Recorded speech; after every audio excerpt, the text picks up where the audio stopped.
Also, there's now a knife wound in the door that Monty doesn't notice. And I think the knife wound disappears from a filming perspective. When they open the door, I don't see the wound anymore. I never noticed that.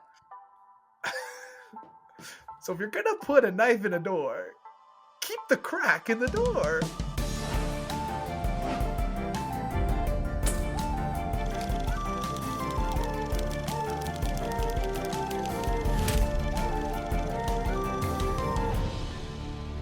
Hello, everyone, and welcome to Flip the Scripts, an adaptation podcast all about your favorite adaptations. I am Ankit and Madhira.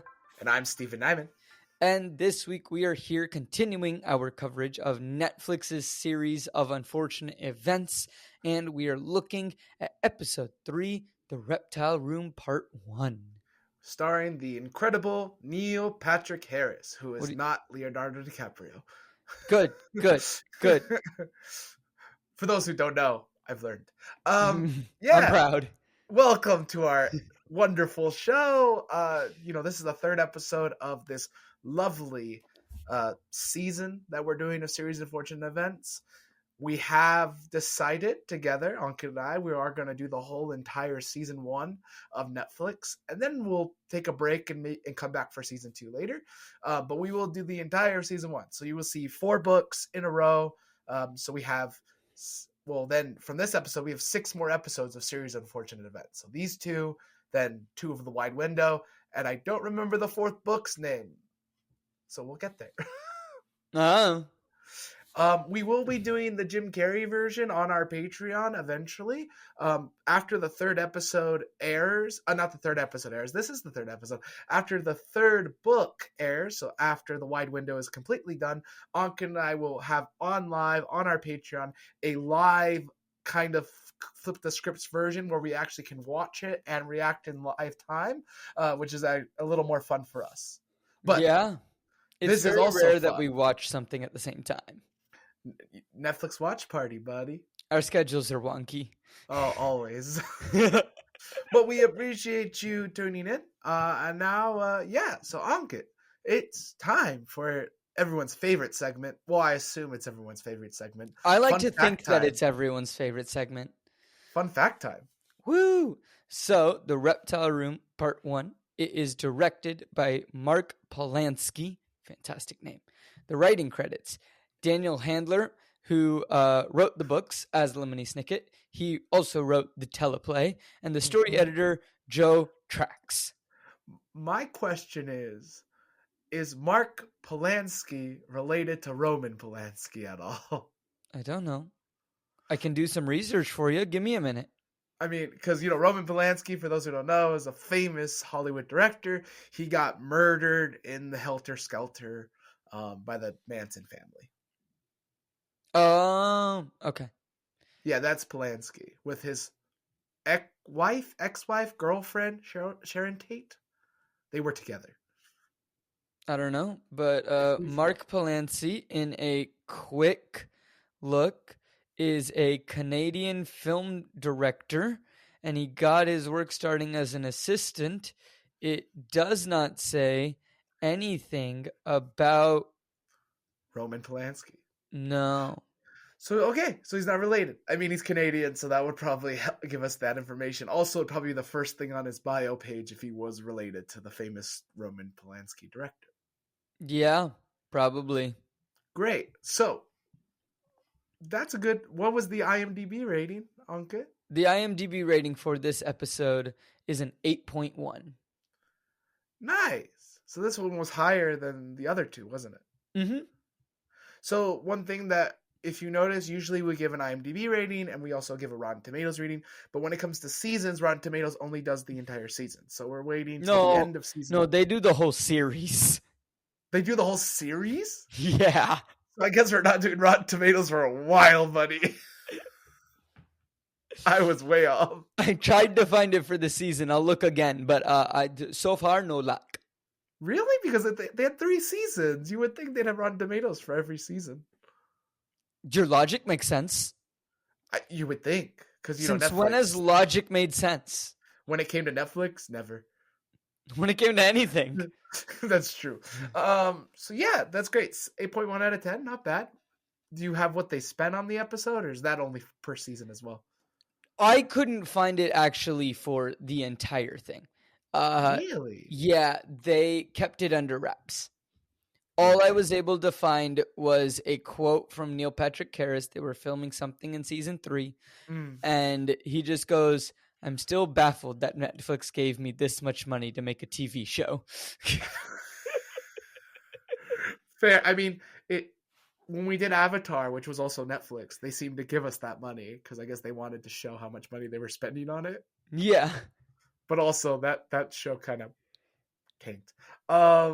Yeah, there's a reason the writing staff got fired. Yeah. So we weren't wrong when it came to Avatar, Ankit. We were proven correct. It's okay. We're wrong about a lot of things, though. Sometimes. All right. So my question for you today. So we're doing fun question time. So when we do a series, we do fun question time. My question for you today is: what is your favorite reptile? So we're doing the Reptile Room, which is which is the second book in the series. So my question for Ankit is: what is his favorite reptile? I do really like snakes.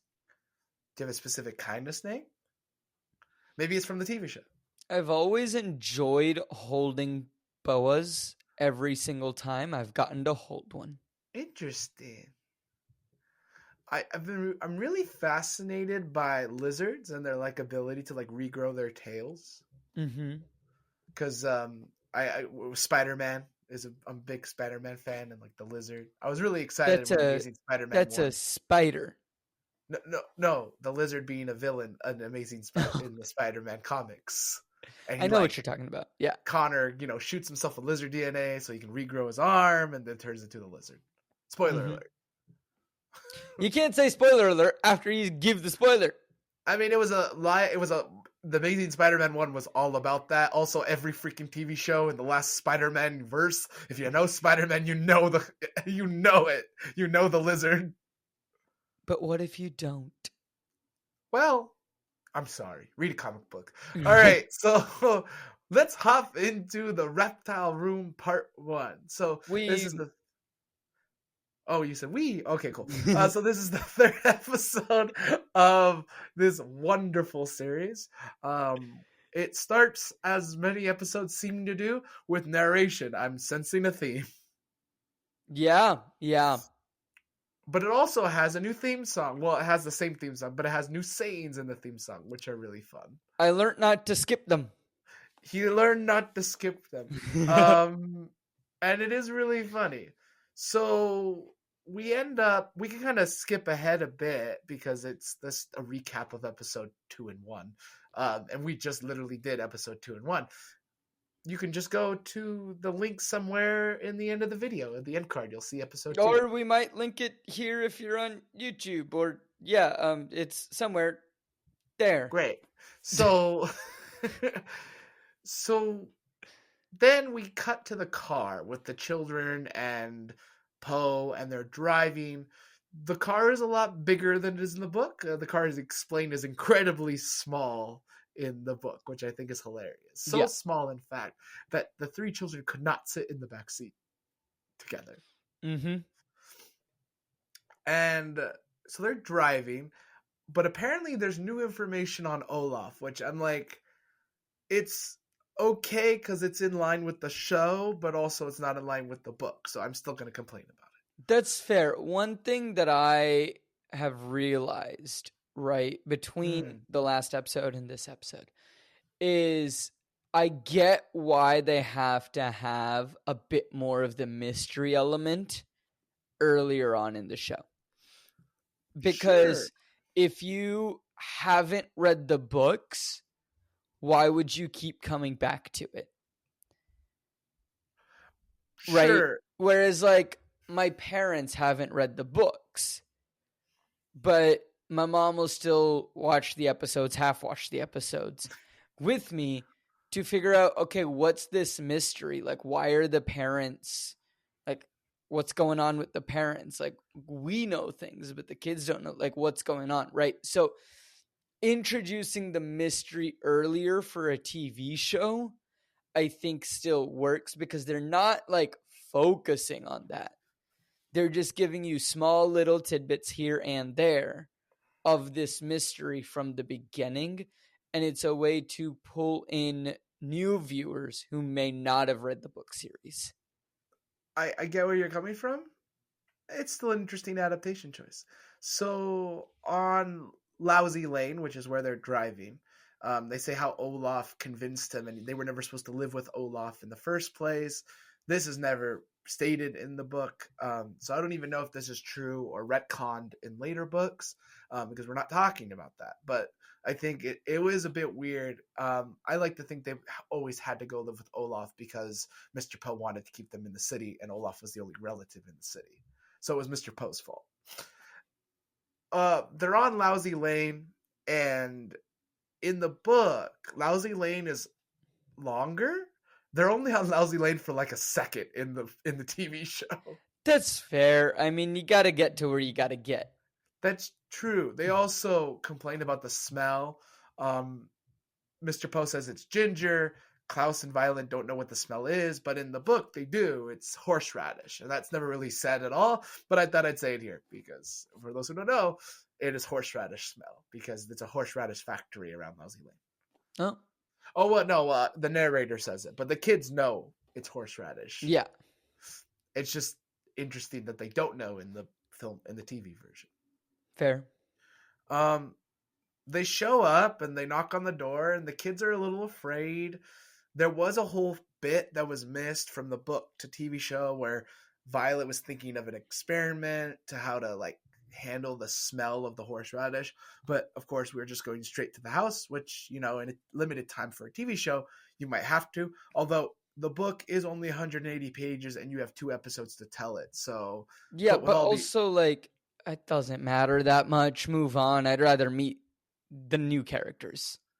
True. What I'm just saying is they have a chance to, they're adding a lot but taking away a lot. It's interesting. Okay, I don't think taking away that Violet is thinking of a way to get rid of something is taking away a lot. Like, no, I'm not complaining about that. I'm just complaining about other stuff in the future. Then don't complain about this one, which is what you were just doing. You gotta complain in the future, not now. I will complain. I will complain. But I'm just complaining. So complain accurately.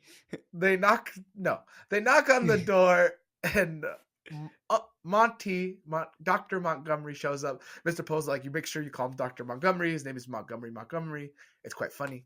And he instantly offers all of them coconut cake. Now, this is true in the book, except they go to the kitchen, but they just want to kind of combine everything. It's fine. So he hands everybody coconut cake, and he notices that, Sonny doesn't like coconut cake, so they give Sonny a carrot instead, which is true in the book. Mr. Poe is also supposed to have cake, but then also he doesn't really eat it. But they don't give him cake in the TV show because Monty's mad at him about all the stuff that happened in episode 1 and 2. Yeah. Which is a change, but actually it makes sense. It works. It works. I like the actor playing Uncle Monty. He's doing a good job. He is fantastic. So then all of a sudden there's like a screeching iguana clock, and it was funny. I thought it was hilarious, but also quite new, and it was interesting. Mr. Poe then leaves. So the thing that's interesting about Mr. Poe is he does come back in the Reptile Room later in the plot. Because he says, and I quote, "In a week, I'm going to come with your luggage," because they couldn't fit it in the car because the car is so small. But that was never said or stated, so now they have to come up with another reason to bring him back in the narrative later, which they do. But we'll talk about. And it I think they do it effectively as well. It doesn't feel weird. Yeah, but it is funny. They make their own problem and they have to fix it. In my head, canon. As an adapter, you shouldn't make your own problems and have to fix it. Sure, but also that means that you have to find such a tiny car. You're a TV show. You're Netflix with millions and millions of dollars. Don't tell me they couldn't find a tiny car. I feel like they found a tiny car. So there was no way that you could fit luggage in there. It's true. But they never said. We then learn about the resignation of Gustav and how his assistant is gone. Here was where I was expecting him to be like, and my new assistant Stefano's gonna come, who Monty has already hired, but not mentioned at all at this point. So I was like, okay, maybe it'll be mentioned later. He also shows them a picture of themselves, of him and their parents, and it's a piano, and they're in the piano. I laughed. I I loved thought that. it was funny. I thought it was good. It's new. It's not in the book at all, but it was enjoyable. And now we go to the reptile room, and I love the whole gag about there's all these securities of the reptile room, but actually it's just a doorknob. Yeah. It was good. It was good. But also in the book, the reptile room just has a very large snake-like doorknob all the way on the top, I believe. That's hard to reach for the children, but easy to reach for Uncle Monty. Mm-hmm. Or is it hard for him to reach it as well because he's short? I think It's he was hard short. for him too. Yeah, because he was short and plump in the book. This actor's a bit taller and a bit thinner, but I'm okay with it because he does such a good job. Yeah. So we go into the lovely reptile room, and it's exactly like it is in the book. It's really incredible. Instantly in the book, though, the kids get jobs, and Monty talks to Poe about taking the kids to Peru. So there's already this plot point in the book right away of like, we're going to take the kids to Peru, which is really exciting for them. And they're all going to have jobs. Like Sunny's supposed to cut rope, Violet's supposed to help fix the traps and invent things for the traps, and Klaus is supposed to read maps of Peru to try to help them when they're out there searching for more animals.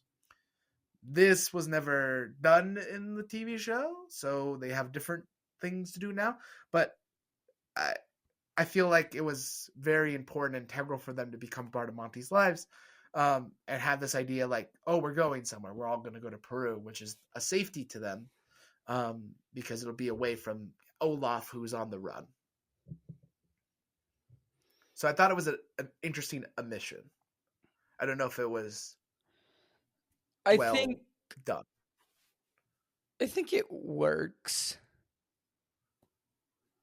Yeah, I get where you're coming from, where it's like, oh, because they want to introduce the mystery of it with some stuff later. Yeah. But I think for me, there's something about like,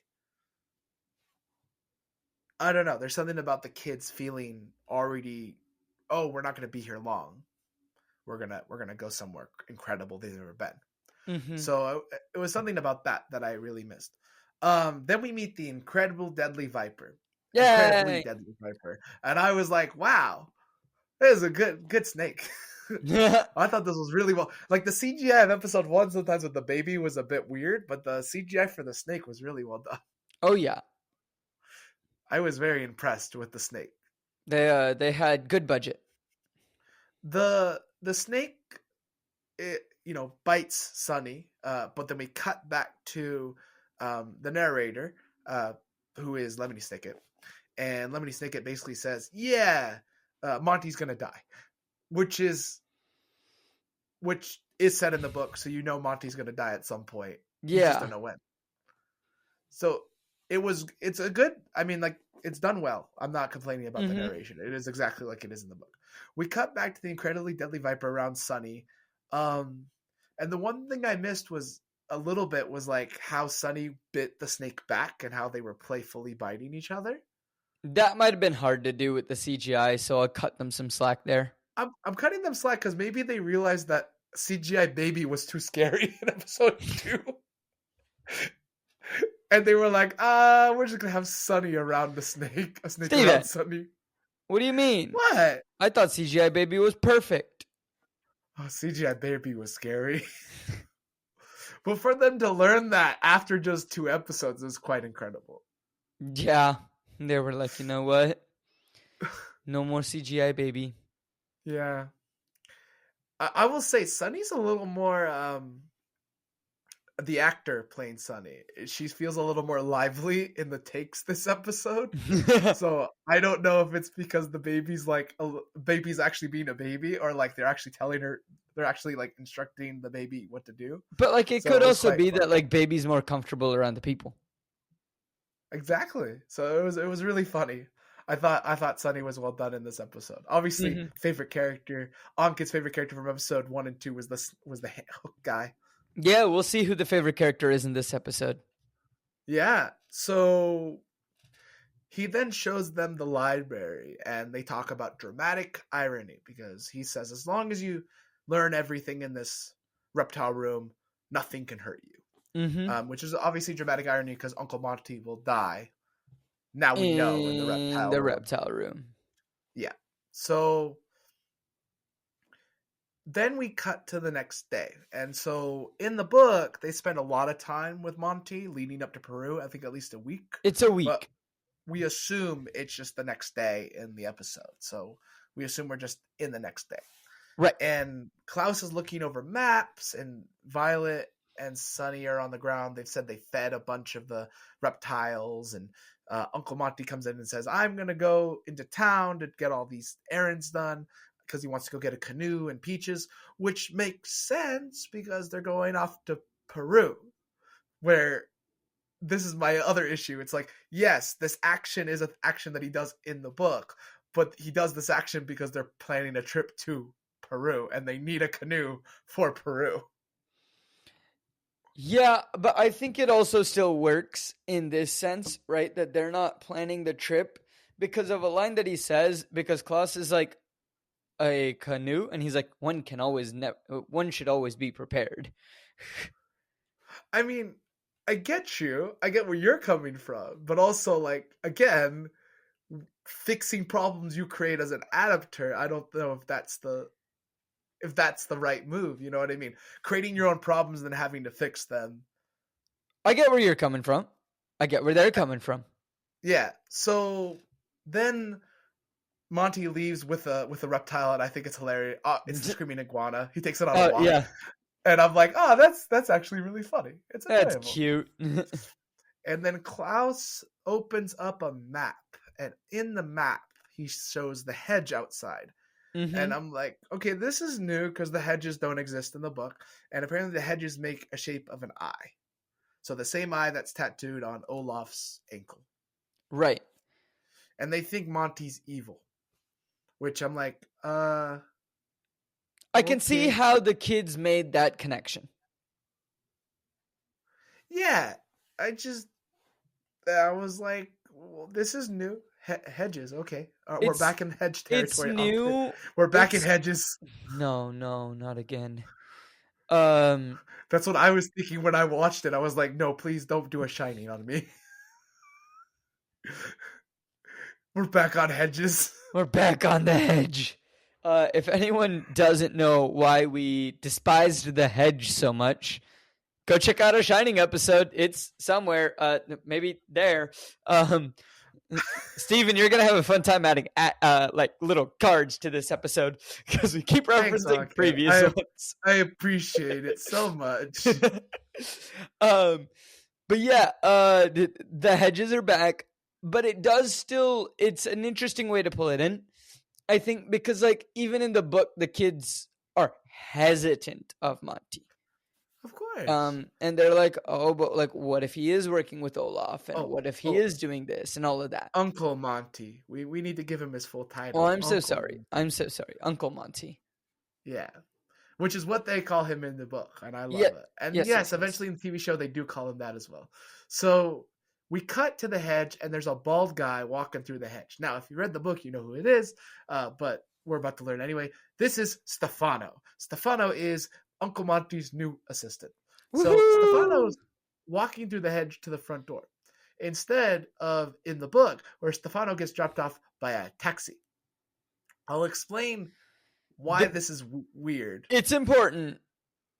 So Stefano walking through the hedge and ending up at the front door is interesting because how did he get there? Is this hedge magical? Okay. But him coming through the taxi makes sense because, obviously he took the taxi through lousy lane to get here. Yeah. And the taxi is one of Klaus's major regrets in life for the rest of his life because he thinks if he had just told the taxi to take him away, Monty would still be alive. Yeah, Monty was still alive.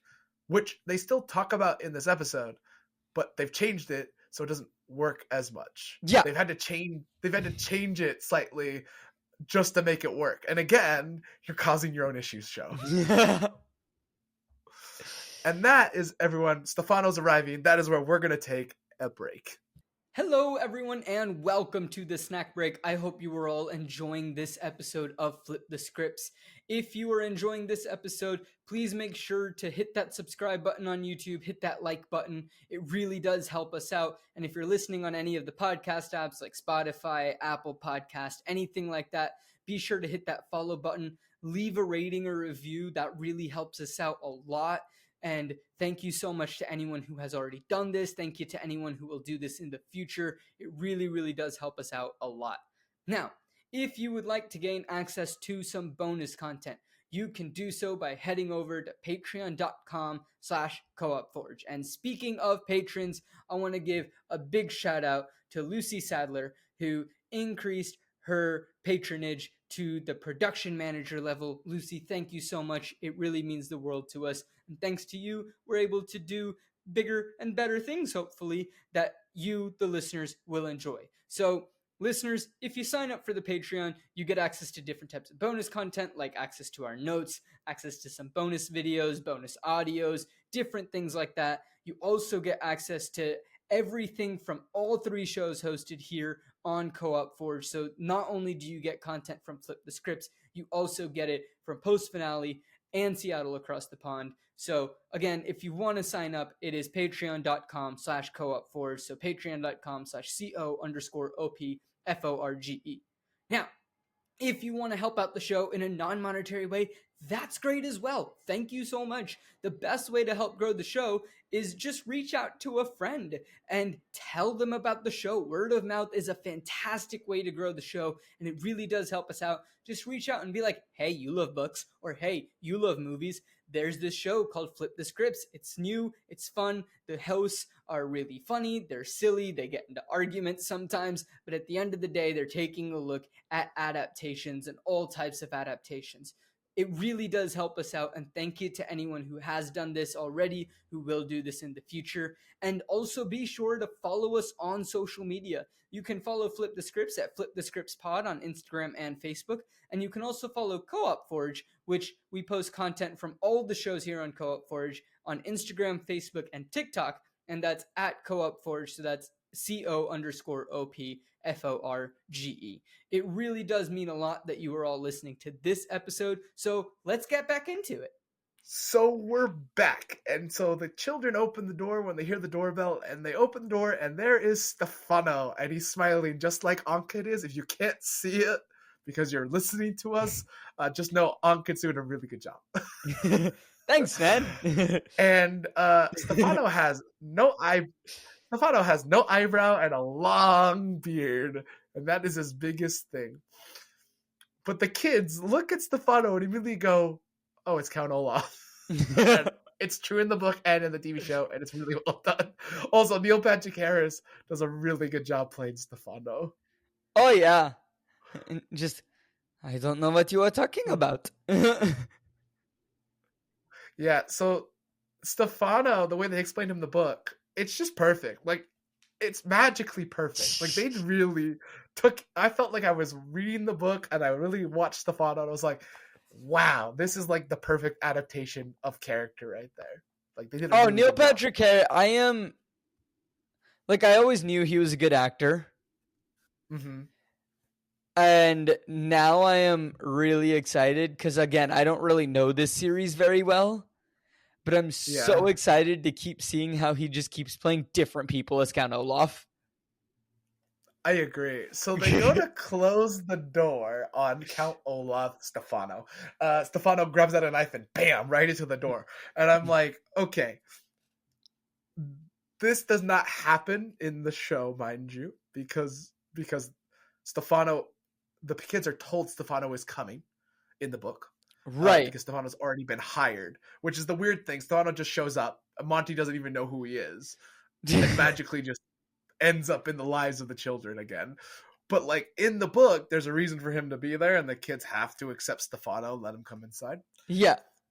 Also, there's now a knife wound in the door that Monty doesn't notice. And I think the knife wound disappears from a filming perspective. When they open the door, I don't see the wound anymore. I never noticed that. So if you're gonna put a knife in a door, keep the crack in the door.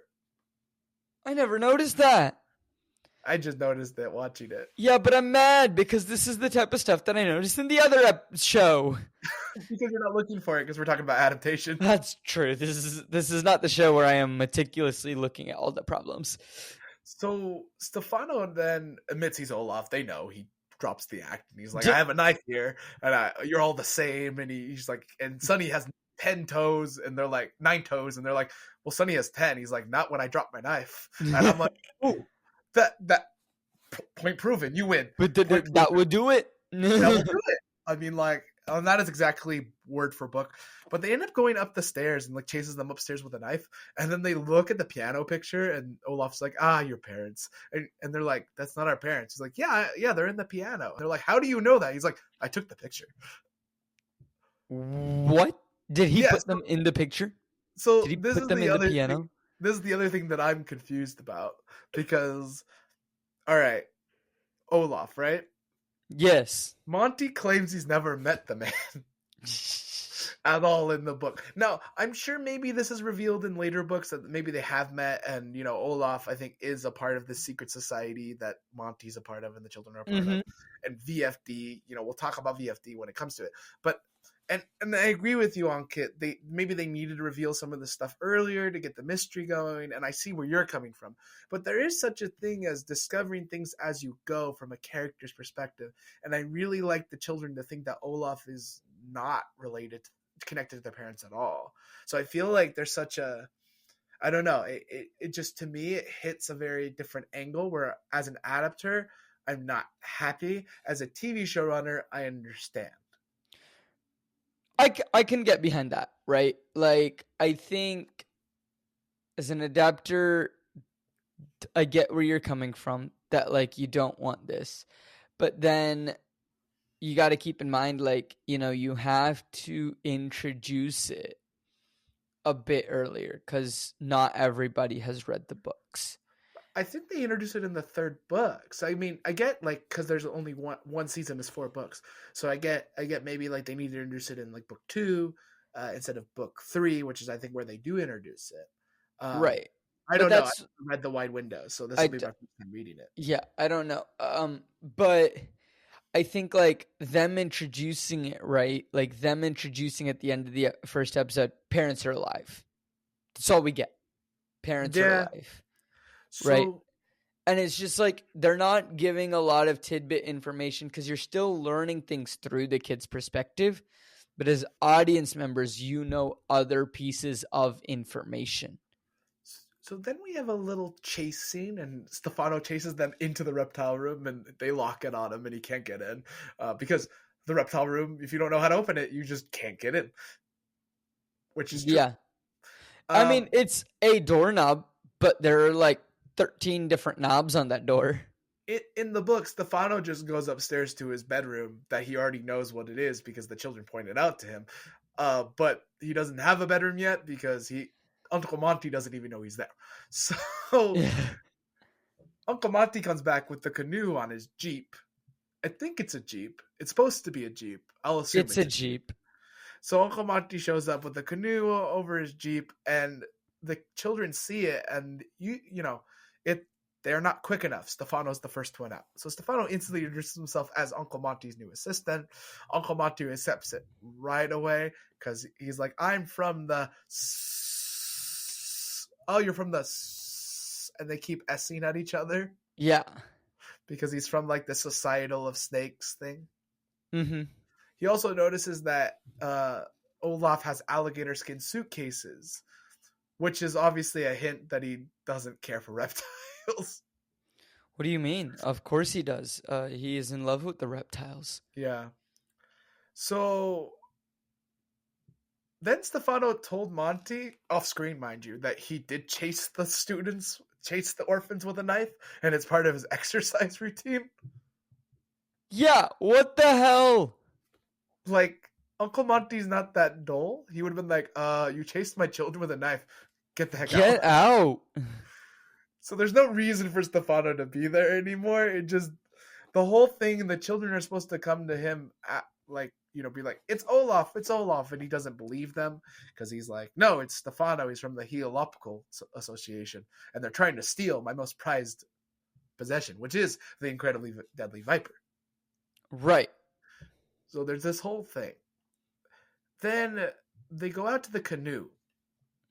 Originally, Klaus and Stefano take the canoe, where now it's Klaus and the children and Uncle Monty, and they go into the canoe to have a conversation. Mm-hmm. And then he goes, I think he's basically, he says everything. Like, he believes Stefano's not who he says he is, and the kids believe that Uncle Monty can see stuff, but also the way he says it, from the children's perspective, they're like, oh, that he knows he's Olaf, so we should get rid of him. But from Monty's perspective, he thinks he's a scientist from the Heliopopical Association. So they're just like, of course he is. But it's not admitted here. It's admitted. I mean, it's admitted in the TV show here, but in the book, you hear that admit here, and you don't know what Uncle Monty's thinking about Stefano later in the episode. No. So then they have a conversation in the canoe, and they're like, okay, let's take the canoe inside. Then a lamp falls out a window and lands right on Uncle Monty. This does happen in the book. It is from Stefano, but we don't know Stefano dropped the lamp but in the TV show, Stefano just is outside the window going, oops. Which I guess works, but also it's supposed to be Klaus's reading lamp, not Stefano's reading lamp. Yeah. So this was a thing. They've also skipped. This is a part of the book to me that like shows Monty as a really good parent. Mm-hmm. Because that was one of the things that I think was missing sometimes of this episode, where it's like, I need to see more moments of Monty being a good parent because I need the ending to be that much more harder to watch. Yeah. Was the children all got their own room, and they could decorate it however they want. Right. This was not the case in the TV show. We'll talk about that more later, but yes. And they never set up the rooms, which would have been interesting to see. Then we go to dinner. Stefano at dinner is actually quite funny. He like eats the pot stickers when the children I loved not just what Stefano was doing. I loved everybody's facial reactions of like, okay, yeah, this and also, is happening. Sunny had some quotes that Sunny kept saying stuff under her breath in the episode. I forgot what they were. Did you write them down? I didn't write any of them down, but one of them was like, "What a crazy guy," or something like that. It was she's just funny. Like, if you're gonna give a baby one-liners, it works. And like, if you're giving the baby one-liners, make sure they work. So they're all gonna go to the movie theater, and Stefano doesn't want to come, but Monty forces him to come, and so they're all going to the movie theater. And originally, the Jeep is also quite small, which is another hysterical thing because it does come up later in the book. Yeah. So Sunny has to sit on Stefano's lap on the way to the movies. I'm glad they didn't do that, but it would have been. I mean, Olaf having Sunny in his lap actually would have been quite funny. It could have been some Neil Patrick Harris comedy moments, actually. Yeah, but we have quite a few of those. We just had the dinner scene. Like, it's okay. We can get to the movies. So they show up at the movie theater, and it's a really cool old movie theater. I believe they filmed it in LA. It looks just like the Kirk Douglas. Okay. Which is a really interesting movie. Oh, it was a movie theater. Now it's a playhouse in Los Angeles. I'm going to take your word for it. The ticket guy is helping an old lady, and this old lady is weird. I don't know why she's in the episode. She's funny. I just don't know why she's in the episode. I didn't get why she was. I was like, oh okay. She has nothing to do with the whole it's episode. It's also kind of sad. Yeah, she's like, I'm here for the movie. I'm going to watch a movie. I've not left the house in like 8 years, and I'm like, oh. So she gets her ticket and goes in. Then Uncle Monty comes up and is like, I need my movie. And so they all go in. They all sit down for the movie. The movie starts right away. No trailers, no nothing. And I was like, oh, what a wild concept. What a wild concept. Have you been able to go to the movies recently? I've been meaning to try to go to Deadpool and Wolverine because I really want to see it, but I haven't been able to because like I've been so busy with my work and like this and all this other stuff. But like when you go to the movie's supposed to start at 5:30. Movie starts at 6. Yeah. I haven't been able to go to the movies either, and I just want to see Deadpool and Wolverine. That's the only thing that I want to see that's in theaters right now. And I don't even know if I'm going to get a chance to see it in theaters anymore. Well, it comes out on Disney Plus in like 4 weeks. I mean, you can just wait. I don't have Disney Plus. You can use mine. Oh, sorry, I'm not supposed to say that. Sorry, Disney. I guess we're not supposed to share passwords.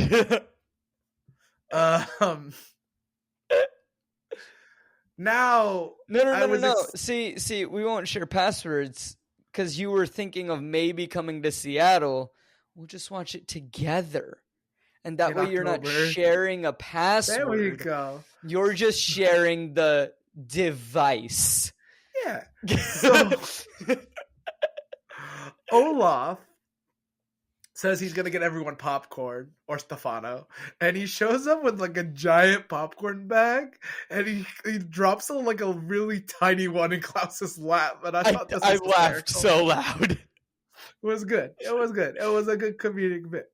But I like how he's also like, my treat. His treat. But then he's big. But then the movie starts, and yes, in the chapter, like the movie is talked about, and like we're just watching a movie through the chapter, but it's not that long. It like takes 5 seconds in the book, and I just expect them to cut away from the movie and let's get back to the episode. Yeah. But no, we spend a lot of time in the movie theater. Also, one of the changes, which I think works more in the book than the movie, is Stefano sits in the middle of the children in the book, where in the movie he's on the end. Yeah. So there's a lot more like playing with Olaf, like in the middle, like threatening the children with his knife in his pocket. There's a lot more of that, but I also get why they put him on the end, because we wanted to see what was going on with Monty more.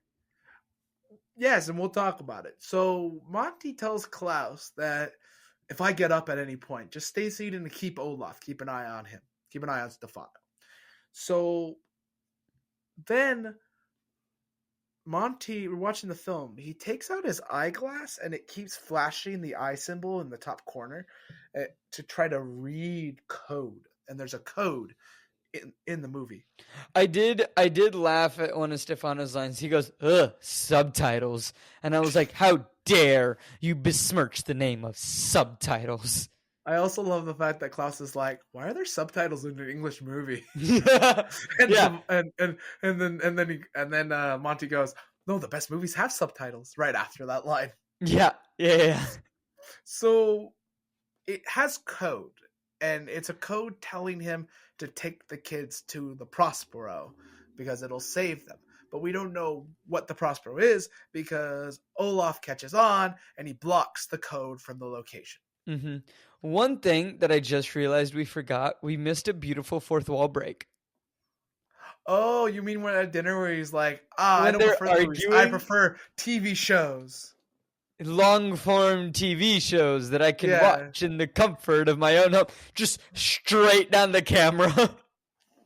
It is funny. It happens twice, though. It happens once with him and once with the two old ladies.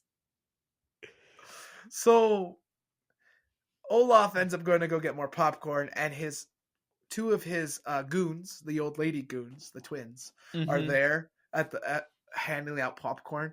And he's like, all right, we got to get Monty before he figures out the code or whatever. So they're going to try to get Monty. Yeah. Then he magically leaves and they keep Stefano seated. And Monty goes back to the film, goes where the projector room, and the ticket guy cuts back to where the code was so he can read the location. Mm-hmm. So this all happens, and it's not in the book. I think it's just kind of weird because now we're spending more time on this trying to figure out this code thing instead of trying to build a relationship with Monty and the kids. Right. I think it's weird. Again, I think it's adding that mystery element to it. Mm-hmm. And I'm trying to give them the benefit of the doubt. Because with a long-form TV show, unlike movies, and I was listening to another podcast, which is also how my thought process has changed. Yeah. With a long-form TV show, like, let's wait and see what happens.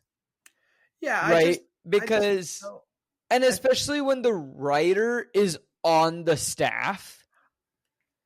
I get you. I just felt like I wanted more time. I with would have Monty and the loved. No, children. I agree. Right? I'm not saying that, but like that's just like where I'm trying to be a little more lenient in my view of like, hey, like, let's see. Like, the original writer is on the staff. He is writing the stories and then they're being edited. So maybe it's stuff that he wishes that he incorporated earlier, or like it's a way for him to retell the story, right? So I'm like, all right, cool, Yeah. let's give it. But I agree with you that I think, because we know Monty's going to die, right? This has been told to us that he will meet a fate in the reptile room. I wish that, like you, I think if we spent a little more time, and it still could have been here, right? In the movie theater, Yeah. but like just showing Monty being such a good parent. Exactly. So then then he gets the code. It tells him to take him Peru. Monty then gets captured. And I'm like, what? What? You can't. Not for long. No, but he gets captured. And I was like, okay, maybe they're not going to kill him. Maybe they're going to change it so he doesn't die here. I was like, does Monty not die? And then I was just like, no, but they said he died. Yeah, so it was a bit weird. And then all of a sudden we cut back to the parents from the first episode. And I'm like, is this the end of the first episode? Like, just so you know, this is my thought process going into this moment. So halfway through the book, Monty dies. Like literally, like the halfway point, Monty just dies. Just about. So we spent half the book on the repercussions of Monty's death. But it was hilarious to me thinking this is the end of the episode. Good job, my friend. I'm like, oh, so they're going to kill Monty in episode 2. Or they're going to kidnap him and he's not going to die? And they're just going to say he died? I was very confused. I was like, oh, I guess Monty doesn't die maybe. Okay, whatever. So, but the parents escape and they open a door and they're in Peru. And I was like, oh, so these parents are in Peru. Oh, okay. And then I did laugh, though, that the parents opened a door. All you see is jungle and waterfall, and they immediately go, Peru. I also... Are there no other South American countries that can do this? I also laugh because, and I think this is hilarious, I also laugh because in that sense of like that moment, the dad was like, oh yeah, we're south of Winnipeg. And they opened the door, oh, we're in Peru. See, I was right. We're south of Winnipeg. And I'm like, well, anywhere south of Winnipeg if you try hard enough. It's like, Dad, this one's not impressive. No. Then we come back to the movie, and I'm like, oh, the episode's still going. Okay, it says Finn, and then I'm like, that's hilarious. And they talk about Citizen Kane. He's like, all the citizens died in that one. I'm like, that's not technically true. That I can't comment. I know you've never seen any films like that. You've seen other films. Oh, do you want to know what's hilarious? So I was in auditions yesterday, and so someone just goes, so you've seen the film Dead Poets Society, right? And it was like a self-written monologue from like from the perspective of one of the characters. I think his name is Nick. Yeah. So like it was a self-written monologue from Nick, right? And like, in a different perspective. Beautifully written. Like the guy did great. But he just goes, so you know the film Dead Poets Society? Everybody else at the audition table. Yup, me. Nope.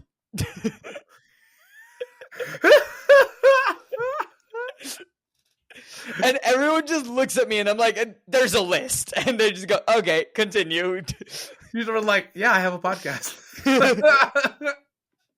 So Monty escapes and rescues the children from Olaf because Olaf's going to take them away. Woo-hoo! And then he sends the kids into the car and then he's like, he accuses Stefano of being a spy. And he's like, I know who you are. And you're like, you're a spy. And he's like, oh, I thought you knew who I was. I loved this though, because it was like Olaf being like, oh no, he knows. He doesn't really know. No, he doesn't. But he then fires Stefano, and this is where my brain goes, what? Like, what? How's Stefano supposed to kill him now? Oh, it's Olaf. He find a way.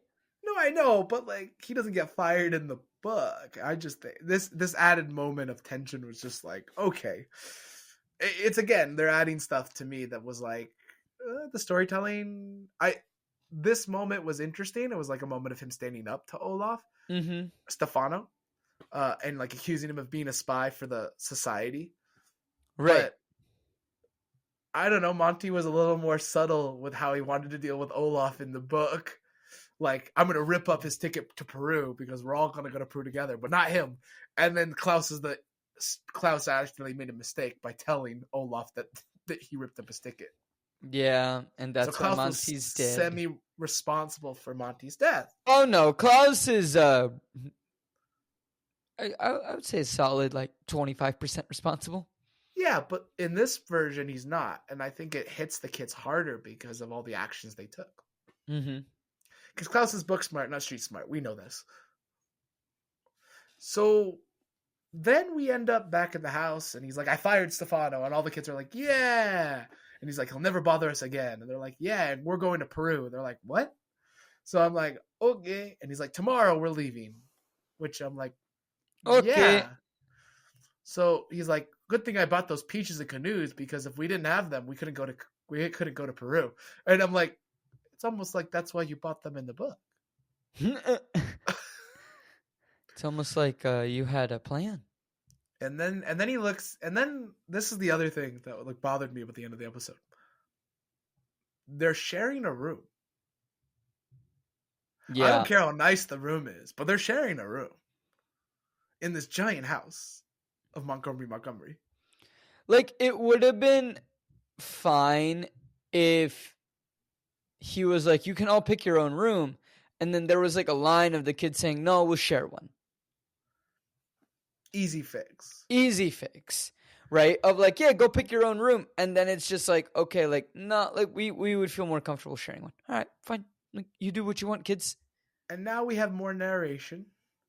Uncle Monty leaving the children, seeing the reptile room open, going to the reptile room, and end of episode. End of episode with a jump scare. We don't know if he's dead, but we know he's dead.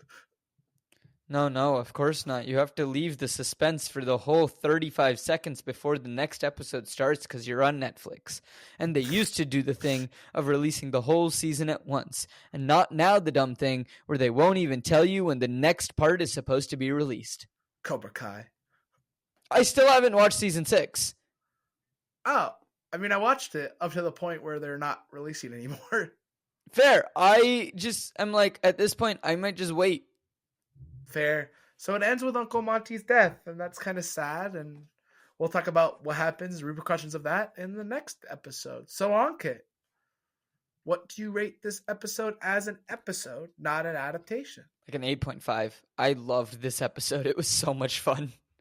Yeah, I enjoyed this episode. I think it would have been that much higher if it just spent some more time, I think, on Monty as a character, because I also wanted more of Monty.